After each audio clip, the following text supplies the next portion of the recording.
Good afternoon. ನಾನು Udupa properties Karnataka.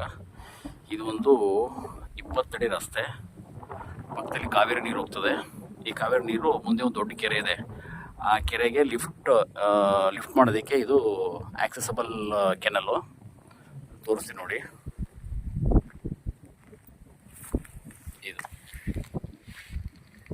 ಈ road ಇಲ್ಲಿಂದ ಒಂದು 100 ಮೀಟರ್ ಒಂದು ದೊಡ್ಡ ಕೆರೆ ಬರುತ್ತೆ, ಅಲ್ಲಿಗೆ ಹೋಗಿದ್ದು ಸ್ಟೋರ್ ಆಗುತ್ತೆ. ಇದು ಬಂದು ಕಾವೇರಿ ನೀರು ಹೀಗೆ ಬರುತ್ತೆ, ಹೀಗೆ ಬಂದು ಈಗ ಹೋಗುತ್ತೆ ಕೆರೆಗೆ. ಮತ್ತು ಈ ತೂಬಿದೆಯಲ್ಲ, ಈ ತೂಬಿಂದ ಈ ಲ್ಯಾಂಡ್ ನೋಡಿಲ್ಲ ಹೋಗುತ್ತೆ, ಇಲ್ಲಿಗೆ ಹೋಗುತ್ತೆ. ಇದು ನಿಮ್ಗೆ ಕಾಣ್ತಾ ಇದೆಯಲ್ಲ, ಇದು ಇಲ್ಲಿ ಹೋಗುತ್ತೆ. ಇದು ಅಗ್ರಿಕಲ್ಚರ್ ಪರ್ಪಸ್ಗೆ ಸುಮಾರು ಲ್ಯಾಂಡ್ಗೆ ಹೋಗುತ್ತೆ. ಈ ಸಣ್ಣ ಡ್ರೈನೇಜ್ ಥರ, ಅಂದರೆ ಇದು ಗಲೀಜು ನೀರಲ್ಲ, ಕಾವೇರಿ ನೀರು ಈ ಪೀಸಲ್ಲಿ ಈ ಲ್ಯಾಂಡ್ ಮಧ್ಯದಲ್ಲಿ ಹೋಗ್ತದೆ. ಅಂದರೆ ಈ ಕಡೆಗೂ ಲ್ಯಾಂಡ್ ಉಂಟು, ಈ ಕಡೆಗೂ ಲ್ಯಾಂಡ್ ಉಂಟು. ಇದು ಬಂದು ನಾರ್ತ್ ಫೇಸಿಂಗ್ ಅಲ್ವಾ, ಇದಿಷ್ಟು. ಅಂದರೆ ನೀರು ವೆಸ್ಟಿಂದ ಈಸ್ಟ್ ಕಡೆಗೆ ಫ್ಲೋಯಿಂಗ್ ಆಗುತ್ತೆ, ಲ್ಯಾಂಡ್ ಮಧ್ಯದಲ್ಲಿ ಹೋಗುತ್ತೆ. ಈ ನೀರು ಇರೋದು ಒಳ್ಳೆಯದೇ, ಏಕೆಂದರೆ ನೀವು ಈ ಲ್ಯಾಂಡ್ ಬೋರ್ ಅವಶ್ಯಕತೆ ಇಲ್ಲ, ಇದನ್ನೇ ತಾವು ಯೂಸ್ ಮಾಡ್ಕೋಬೋದು. ಮಣ್ಣು ತುಂಬ ಚೆನ್ನಾಗಿದೆ, ಗುಡ್ ಫರ್ಟೈಲ್ ಸಾಯಿಲು, ಅದು ಬಸ್ಸಾಗಿ ಸುತ್ತ ಫೆನ್ಸಿಂಗ್ ಮಾಡ್ಕೊಂಡಿದ್ದಾರೆ. ಅಲ್ಲಿ ಕಾಣ್ತಾ ಉಂಟಲ್ಲ ನೋಡಿ, ಅದು ಮೂಲೆ ಕೆಂಪು ಕಲರ್ ಕಾಣ್ತದಲ್ಲ, ಅದು ಬಂದು ಆ ಕಡೆ ಎಂಡು ಈಸ್ಟ್ ಫೇಸಿಂಗು, ಇದು ಈ ಕಡೆಗೆ. ಇದು 1 ಎಕರೆ 4 ಗುಂಟೆ ಸೆಲ್ಫ್ ಪರ್ಚೇಸಿಂಗ್ ಪ್ರಾಪರ್ಟಿ. ಹದ್ದು ಬಸ್ತಾಗಿ ಎಲ್ಲ ಪಕ್ಕ ಲೀಗಲ್ ಡಾಕ್ಯುಮೆಂಟ್ ಆಗಿದೆ. ಮತ್ತು ಸುತ್ತ ನಿಮ್ಗೊಂದು ಬೆಟ್ಟದ ವ್ಯೂಸನ್ನು ತಾವು ನೋಡ್ಬೋದು. 180 ಡಿಗ್ರಿ ಅಂತ ಏನು ಹೇಳ್ತೀವಿ, 180 ಡಿಗ್ರಿ ಸುತ್ತ ಕೂಡ ನೀವು ಬೆಟ್ಟದ ವ್ಯೂಸನ್ನು ಎಂಜಾಯ್ ಮಾಡ್ಕೋಬೋದು. ಆ ಬೆಟ್ಟದ ಪಕ್ಕದಲ್ಲೇ ಹೈವೇ ಪಾಸ್ ಆಗೋದು. ಟವರ್ ಇದೆ ನೋಡಿ, ಆ ಟವರ್ ಇದೆಯಲ್ಲ, ಅಲ್ಲಿ ಹೈವೇ ಪಾಸ್ ಆಗುತ್ತೆ. ಹೊಸ ಹೈವೇ ಮಾಡಿದಾರಲ್ಲ, ಬೆಂಗಳೂರು ಟು ದಿಂಡ್ಗಲ್ಲು, ಅಂದರೆ ಕೊಳ್ಳೇಗಾಲ ಮಾರ್ಗ, ಅಂದರೆ ಮಳವಳ್ಳಿ ಮತ್ತು ಕೊಳ್ಳೇಗಾಲ ಮಾರ್ಗ ಹೋಗ್ತಕ್ಕಂಥ ಹೈವೇ ಅಲ್ಲಿ ಪಾಸ್ ಆಗುತ್ತೆ. ಅಂದರೆ ಹೈವೇಯಿಂದ ಈ ಲ್ಯಾಂಡ್ಗೆ ಜಸ್ಟ್ 1/2 ಕಿಲೋಮೀಟ್ರ್ ಆಗುತ್ತೆ. ಲ್ಯಾಂಡ್ ತುಂಬ ಚೆನ್ನಾಗಿದೆ.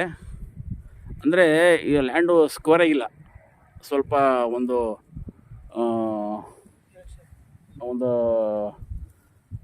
30% ಎಲ್ ಶೇಪ್ ಆಗಿದೆ. ಗೇಟ್ ಇದೆ, ಸೆಕ್ಯೂರ್ ಗೇಟ್ ಇದೆ. ಇದೇ gate. Okay, north facing gate ಇದೆ. ಇದು ಬಂದು ಇಲ್ಲೊಂದು ವಿಲೇಜ್ ಬರುತ್ತೆ, ಆ ವಿಲೇಜಿಗೆ ಕನೆಕ್ಟ್ ಆಗ್ತಾಯಿದ್ದು. ಇಲ್ಲಿಂದ ಕರೆಕ್ಟಾಗಿ 2 ಕಿಲೋಮೀಟ್ರ್ ವಿಲೇಜು, ಇಲ್ಲಿಂದ 1/2 ಕಿಲೋಮೀಟ್ರು ಹೈವೇ. ಪಕ್ಕದಲ್ಲಿ ನೀರಂತೂ ಎವರ್ ಗ್ರೀನ್ ಇದೆ. ಮತ್ತು ಲ್ಯಾಂಡ್ ಒಳಗೆ CCTV ಇಟ್ಕೊಂಡಿದ್ದಾರೆ, ಆಯಿತಾ. ಒಂದು ಚಿಕ್ಕ ಪ್ರಾಪರ್ಟಿ, ಯಾರು ಬೇಕಾದರೂ ತೆಗೆದುಕೊಂಡು ಚಿಕ್ಕ ಪ್ರಾಪರ್ಟಿಲಿ ಒಂದು ಸ್ವಂತ ಮನೆ ಕಟ್ಕೊಂಡು ಇಲ್ಲೇ ವಾಸ ಮಾಡ್ತೀನಿ, ವ್ಯವಸಾಯ ಮಾಡ್ತೀನಿ ಅನ್ನೋದು ಸೂಕ್ತವಾದ ಪ್ರದೇಶ. ಯಾಕೆಂದರೆ ಹೈವೇಯಿಂದ 1/2 ಕಿಲೋಮೀಟ್ರು, ಬೆಂಗಳೂರಿಗೆ ಇಲ್ಲಿ ಕರೆಕ್ಟಾಗಿ ಒಂದು 120 ಕಿಲೋಮೀಟ್ರ್ ಆಗ್ಬೋದು ಅಷ್ಟೇ. ಮತ್ತು ಇಲ್ಲಿ 2 ರೆಸಾರ್ಟ್ಸ್ ಇದೆ, ಸಕ್ಸಸ್ಫುಲ್ಲಾಗಿ ರೆಸಾರ್ಟು ರನ್ನಿಂಗ್ ಆಗ್ತಾಯಿದೆ. ಒಂದು ಆಲ್ರೆಡಿ ರನ್ನಿಂಗ್ ಸಕ್ಸಸ್ಫುಲ್ಲಾಗಿ ಹೋಗ್ತಾಯಿದೆ, ಇನ್ನೊಂದು ದೊಡ್ಡ ಮಟ್ಟದಲ್ಲಿ ಮಾಡ್ತಾಯಿದ್ದಾರೆ. ಅಲ್ಲಿ ಮುಂದೆ ವೈಟ್ ಬಿಲ್ಡಿಂಗ್ ಕಾಣ್ತಿಲ್ಲ, ಅದು ಆಲ್ರೆಡಿ ಹೊಸದಾಗಿ ರೆಸಾರ್ಟ್ ಆಗ್ತಿರ್ತಕ್ಕಂಥ ರೆಸಾರ್ಟ್ ಅದು. ಇನ್ನೊಂದು ಆಲ್ರೆಡಿ ರನ್ನಿಂಗ್ ಸಕ್ಸಸ್ ನಡೀತಾ ಇದೆ. ಸೊ ಇದು ಬಂದು ಅಕ್ಷಯ್ ರೋಡು, ಏನು ಸಮಸ್ಯೆ ಇಲ್ಲ. ಇದು ಕೂಡ ಒಂದು ಸಣ್ಣದಾಗಿ ಒಂದು ರೆಸಾರ್ಟ್ ಮಾಡ್ಕೊಳ್ತೀನಿ ಅಂದರೆ ಮಾಡ್ಕೋಬಹುದು, ಇಲ್ಲಾಂದರೆ ಅಗ್ರಿಕಲ್ಚರ್ ಪರ್ಪಸ್ ಫಾರ್ಮ್ ಲ್ಯಾಂಡ್ ಮಾಡ್ಕೊಳ್ತಾರೆ ಮಾಡ್ಕೊಳ್ಳಿ. ತುಂಬ ಚೆನ್ನಾಗಿದೆ, ಬೆಟ್ಟದ ವ್ಯೂ ಚೆನ್ನಾಗಿದೆ, ಎಲ್ಲ ಅನುಕೂಲ ಚೆನ್ನಾಗಿದೆ, ಡಾಕ್ಯುಮೆಂಟ್ ಕ್ಲಿಯರ್ ಆಗಿದೆ, ವಾಟರ್ ಸೋರ್ಸ್ ತುಂಬ ಚೆನ್ನಾಗಿದೆ.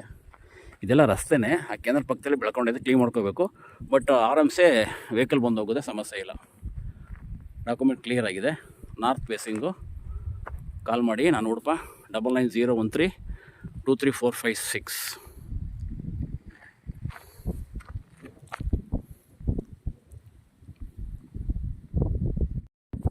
ಇದು ಬಂದು ಹೊಸ ಹೈವೇ ಇದು. ಓಕೆ, ಈಗ ಹೋದರೆ ಅಲ್ಲಿ ಕಾವೇರಿ ರಿವರು ದೊಡ್ಡ ಬ್ರಿಡ್ಜ್ ಇದೆಯಲ್ಲ, ಅಲ್ಲಿ ಹೋಗುತ್ತೆ. ಇಲ್ಲಿ ಜಸ್ಟು 1/2 ಕಿಲೋಮೀಟ್ರು ಮೇನ್ ರಿವರು ಅಲ್ಲಿಂದ ಪಾಸ್ ಆಗ್ತದೆ, ಮೇಕೆದಾಟಕ್ಕೆ ಹೋಗ್ತದೆ ಈ ರೋಡು ಇದಕ್ಕೋಗುತ್ತೆ ಮಳವಳ್ಳಿಗೆ. ಇಲ್ಲಿಂದ ಮಳವಳ್ಳಿ ರಫ್ಲಿ ಒಂದು 15 ಕಿಲೋಮೀಟ್ರು ಆಗುತ್ತೆ. ಇಲ್ಲಿಂದ ಲ್ಯಾಂಡು ಈ ರೋಡು ಅಲ್ಲಿ ಕಾಣ್ತಾ ಇದೆಯಲ್ಲ, ಅದು ರೋಡು ಜಸ್ಟ್ 1/2 ಕಿಲೋಮೀಟ್ರ್ ಆಗುತ್ತೆ. 2 ರೆಸಾರ್ಟ್ಸ್ ಇದೆ. ಜಸ್ಟ್ ಹೈವೇದ 1/2 ಕಿಲೋಮೀಟ್ರು, ಸುತ್ತ ಬೆಟ್ಟದ ವ್ಯೂಸು.